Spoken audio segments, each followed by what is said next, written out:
हमारा नया गाना यही लिखेगी। मैं वो लेट नाइट तक काम नहीं कर सकती। সাইয়ারা অবশেষে ওটিটিতে একা নিতার ব্লকবাস্টার প্রেম কাহিনী এখন নেটফ্লিক্সে।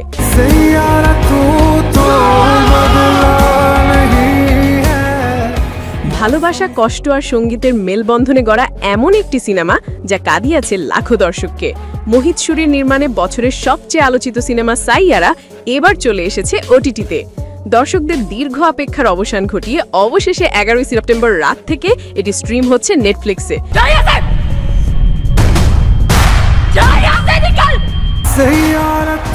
বিশ্বের 190টি দেশে একযোগে এই হৃদয় ছোঁয়া কাহিনীতে দেখা যায় এক আবেগী গায়ক ক্রিস ভালোবেসে ফেলে সাংবাদিক থেকে গীতিকার হয়ে ওঠা বাণীকে। কিন্তু গল্পের মোড় ঘুরে যায় তখনই যখন জানা যায় বাণী আক্রান্ত অ্যালঝেইমারে। ভালোবাসা কিভাবে লড়াই করে স্মৃতিভ্রংশের মতো কঠিন বাস্তবতার সঙ্গে, এই আবেগঘন যাত্রাই হচ্ছে সাইয়ারা। সিনেমার আবহ সঙ্গীত ও টাইটেল ট্র্যাক সাইয়ারা ইতিমধ্যেই ইতিহাস গড়েছে। বিশ্বব্যাপী এই গানটি বিলবোর্ড হট 100 এর শীর্ষ 10-এ জায়গা নেয়।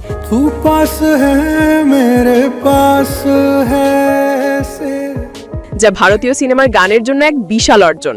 মাত্র 2 মাসেই সিনেমাটি ভারতের ইতিহাসে সবচেয়ে বেশি আয় করা রোমান্টিক ছবি হয়ে উঠেছে। শুধু ভারতে আয় করেছে 329 কোটি রুপি, আর বিশ্বব্যাপী আয় দাঁড়িয়েছে 570 কোটি রুপি। আরও বিস্ময়কর বিষয় হলো এই সাফল্য এসেছে নবাগত অভিনেতাদের হাত ধরে।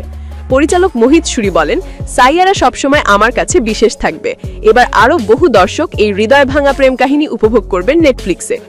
নেটফ্লিক্স ইন্ডিয়ার কন্টেন্ট প্রধান মনিকা শিরগিল বলেন, সাইয়ারা শুধু বক্স অফিস নয়, সাংস্কৃতিক ফেনোমিনন হয়ে উঠেছে। আপনি যদি এখনো সাইয়ারা না দেখে থাকেন তাহলে আজই নেটফ্লিক্স খুলুন আর ডুব দিন ক্রিস আর বাণীর হৃদয়স্পর্শী প্রেম গাথায়। এই সিনেমা শুধু একটি গল্প নয়, এটি একটি অনুভূতির নাম। ভিডিও ভালো লাগলে লাইক, কমেন্ট এবং সাবস্ক্রাইব করতে ভুলবেন না। আরও সিনেমা রিভিউ আপডেট পেতে পাশে থাকা বেল আইকনে ক্লিক করুন।